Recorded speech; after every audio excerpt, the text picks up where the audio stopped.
ये कहानी एक ओल्ड बिजनेसमैन और उस क्रिसमस नाइट की है जिसने उसकी पूरी जिंदगी बदल दी।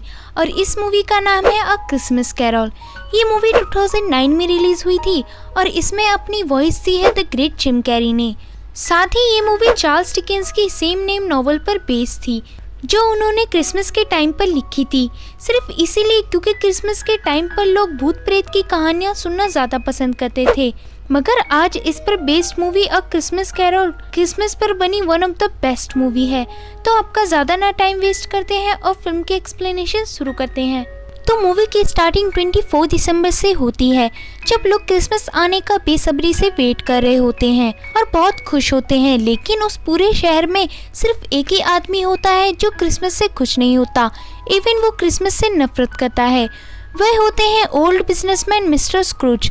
मिस्टर स्क्रूज देखने में काफ़ी डरावने होते हैं, यहाँ तक कि शहर के कुत्ते भी उन्हें देखकर भौंकना बंद कर देते हैं।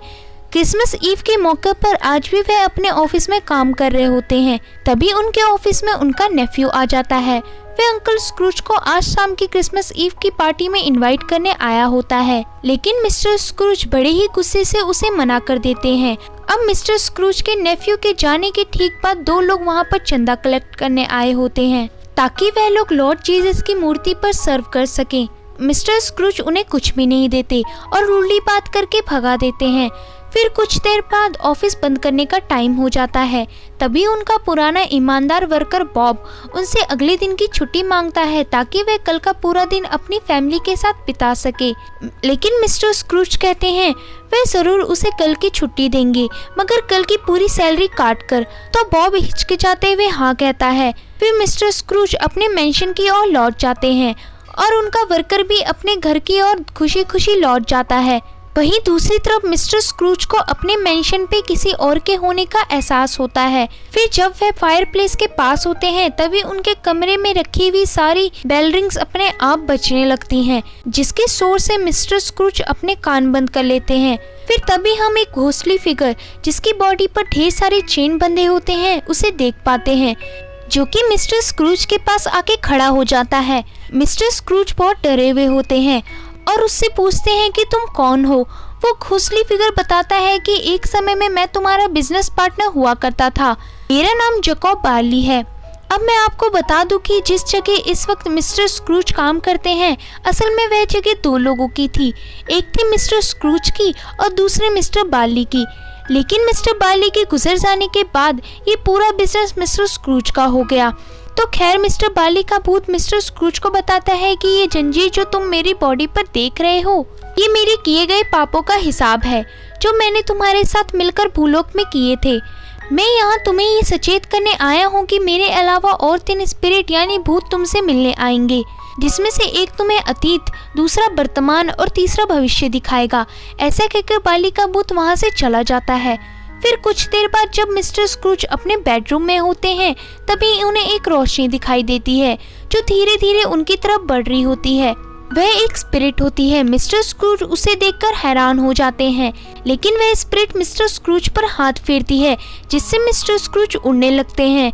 स्पिरिट मिस्टर स्क्रूज को उनके बचपन में ले जाती है। वह दिन भी क्रिसमस का होता है। उस दिन भी मिस्टर स्क्रूज उदास होते हैं क्योंकि क्रिसमस के दिन भी वह अपने बोर्डिंग स्कूल में होने के कारण अपनी फैमिली से नहीं मिल पाएंगे।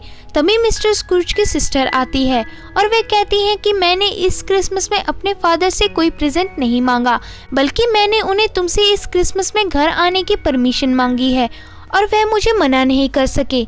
मतलब इस साल तुम भी हमारे साथ क्रिसमस मना पाओगे। इतना सुनकर मिस्टर स्क्रूज अपनी बहन को गले लगा लेते हैं। ये सीन देखकर अभी वाले मिस्टर स्क्रूज की आंखें भर आती हैं और उनका मन खुश हो जाता है। वह स्पिरिट मिस्टर स्क्रूज को उस वक्त में ले जाती है जब मिस्टर स्क्रूज अपने खास दोस्त के साथ शाम में होने वाली क्रिसमस ईव पार्टी की तैयारियां कर रहे होते हैं और वे बहुत खुश होते हैं। फिर शाम की क्रिसमस ईव की पार्टी में मिस्टर स्क्रूज की मुलाकात बेली से होती है, जो कि आगे चलकर उनकी वाइफ बनने वाली थी। मिस्टर स्क्रूज कहते हैं कि ये उनकी ज़िंदगी का सबसे यादगार लम्हों में से एक लम्हा था, लेकिन फिर वह स्पिरिट अंकल स्क्रूज को एक ऐसे समय पे ले जाती है जब अंकल स्क्रूज को पैसे की सबसे ज़्यादा ज़रूरत थी और इसी बीच उनके और उनकी वाइफ के रिश्ते में दरार आ गई, जिस कारण उनकी वाइफ ने अंकल स्क्रूज को छोड़ दिया। अंकल स्क्रूज ये दृश्य देखकर निराश हो जाते हैं और उस स्पिरिट से अपने पास्ट वाले रूप को रोकने के लिए कहते हैं, लेकिन स्पिरिट बताता है कि वह इसमें कुछ नहीं कर सकता। जो तुम देख रहे हो वो तुम पहले ही कर चुके हो, तो तुम्हें रिग्रेट करने की कोई जरूरत नहीं। लेकिन अंकल स्क्रूज स्पिरिट को बार बार टोकते हैं, तो वो स्पिरिट उन्हें उड़ाकर उनके घर की तरफ ले जाती है। अब अंकल स्क्रूज अपने घर में होते हैं, जहाँ पर उन्हें एक चमकीली रोशनी दिखती है। वे देखते हैं कि ये रोशनी उनके फायरप्लेस से आ रही है। जब वे उस कमरे के अंदर एंटर करते हैं तब उन्हें एक विशाल दानव जैसी एक बियर्ड स्पिरिट दिखती है। वे स्पिरिट जोर जोर से सेंटा क्लॉज की तरह हंस रही होती है। वे स्पिरिट अंकल स्क्रूज को अपने रोप पकड़ने के लिए कहती है, जिससे वे अपना प्रेजेंट देख सकेंगे। साथ ही वे ये भी देख पाएंगे कि लोग उनके पीठ पीछे क्या कहते हैं। लेकिन मिस्टर स्क्रूज इसमें इंटरेस्टेड नहीं होते, क्योंकि उन्हें लगता है कि जैसे वे इंसान हैं उन्हें कोई पसंद नहीं करता।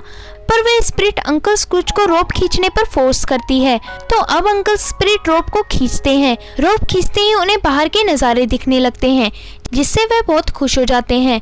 बाहर उन्हें लोग स्नो फाइटिंग करते हुए, स्वीट्स खरीदते हुए, भजन कीर्तन करते हुए और क्रिसमस के मंत्र पढ़ते हुए दिखते हैं। लेकिन फिर वे स्पिरिट मिस्टर स्क्रूज के वर्कर मिस्टर बॉब चेस्टर का घर का दृश्य दिखाती है, जिसमें स्क्रूज देखते हैं कि क्लर्क बॉब की फैमिली काफ़ी बड़ी है। बॉब उनका अच्छे से गुजारा भी नहीं कर पा रहा है। साथ ही बॉब का छोटा बेटा टिम एक बीमारी से ग्रस्त है। स्पिरिट बताता है कि टिम की भविष्य में अकाल मृत्यु हो जाएगी, तो इस पे अंकल स्क्रूज गम जताते हैं। फिर वे देखते हैं कि मिस्टर बॉब चेयर करते हुए उसे याद करने के लिए कहते हैं, जिनकी वजह से आज उन्हें ये मेल प्राप्त हुआ है, यानी मिस्टर स्क्रूज। पर मिसेस बॉब कहती है, वही आदमी जिनकी वजह से उन्हें आज भूखा मरना पड़ रहा है। तो खैर, अब वो स्पिरिट अंकल स्क्रूज को उनके नेफ्यू के घर ले जाती है। वे देखते हैं कि पार्टी में आए हुए मेहमान कोई क्विज खेल रहे होते हैं, जिसपे मिस्टर स्क्रूज का नेफ्यू सबसे एक ऐसे गधे के बारे में पूछता है जो लंदन शहर में रहता है। तो एक लेडी जवाब देती है, मैं जानती हूँ कि वह कौन है, वे तुम्हारे अंकल मिस्टर स्क्रूज हैं। ये सुनकर सब हंसने लगते हैं। अंकल स्क्रूज ये देखकर अपनी नज़र फेर लेते हैं, लेकिन वे स्पिरिट उन्हें आगे देखने के लिए कहती है, जहाँ पर अंकल स्क्रूज अपने नेफ्यू को कहता देखते हैं। खैर, आज अंकल स्क्रूज यहाँ पर नहीं है, लेकिन हम उनके हेल्थ की कामना करते हैं कि वह जल्दी ही ठीक हो जाएं। अब इससे हमें पता चलता है कि असल में अंकल स्क्रूज किसी बीमारी से ग्रस्त हैं और इस वक्त वे जिंदगी और मौत के बीच खड़े हैं, जिस वजह से उन्हें वे स्पिरिट दिख रही है। तो खैर, वे स्पिरिट अंकल स्क्रूज को दो ब्रदर और सिस्टर दिखाती हैं। ब्रदर का नाम होता है इग्नोरेंस और सिस्टर का नाम होता है वांट। वे स्पिरिट मिस्टर स्क्रूज को अपनी लाइफ में उन दोनों से बचने का सुझाव देती है। फिर तभी एक बड़ी सी बेल बजती है। उस बेल की आवाज़ से उस स्पिरिट की बॉडी ट्रांसफॉर्म होना शुरू हो जाती है और वह अंत में एक कंकाल बनकर गायब हो जाती है। अब सामने अंकल स्क्रूज अपनी शैडो देख पाते हैं। उनकी शैडो फ्यूचर स्पिरिट में बदल जाती है। अंकल स्क्रूज कहते हैं कि वह समझ चुके हैं कि वह तीनों स्पिरिट उन्हें क्या समझाना चाहती थी, लेकिन वह डार्क स्पिरिट उन्हें धक्का दे देती है, जिस वजह से वह अपने फ्यूनरल के दिन में पहुंच जाते हैं, यानी भविष्य में। और वहाँ पर देखते हैं कि 3 लालची लोगों ने उनके फ्यूनरल का इंतज़ाम किया है, वो भी उनके पैसे हड़पने के लिए। और लोग भी उनके फ्यूनरल में सिर्फ लंच करने के लालच में आ रहे होते हैं। अब इसके बाद अंकल स्क्रूज को वो स्पिरिट मिस्टर बॉब के घर ले जाती है। मिस्टर बॉब के बेटे टिम की इस वक्त मृत्यु हो चुकी होती है और वह बहुत उदास होते हैं। ये देखकर अंकल स्क्रूज खुद पर शर्मिंदा होते हैं कि उन्होंने अपने इतने साल पुराने क्लर्क से उसकी परेशानी के बारे में एक बार भी नहीं पूछा और बस एक क्रूर आदमी की तरह उनसे काम करवाता गया। ये देखने के बाद वे डार्क स्पिरिट अंकल स्क्रूज को एक ग्रेवयार्ड की तरफ ले जाती है, जहाँ पर वह उन्हें एक कब्र दिखाती है। अंकल स्क्रूज देख पाते हैं कि उस कब्र में 25 दिसंबर यानी क्रिसमस की तारीख होती है। इसका मतलब मिस्टर स्क्रूज कल का सूरज नहीं देख पाएंगे।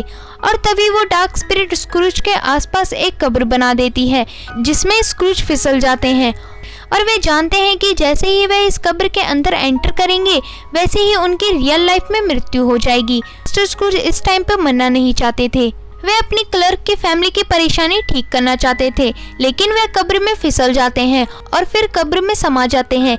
लेकिन तभी उनकी नींद खुलती है और इस वक्त वे अपने कमरे में होते हैं। वे बहुत खुश होते हैं और नाचने लगते हैं।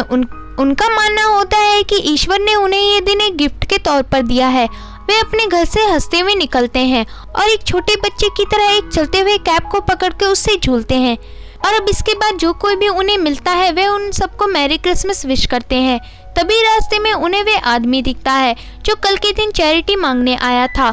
स्क्रूज उन्हें रोकते हैं और सच्चे दिल से माफ़ी मांगते हैं कि वे उन्हें चैरिटी नहीं दे सका। इतना सुनकर वह आदमी बहुत खुश हो जाता है और अपने रास्ते निकल जाता है।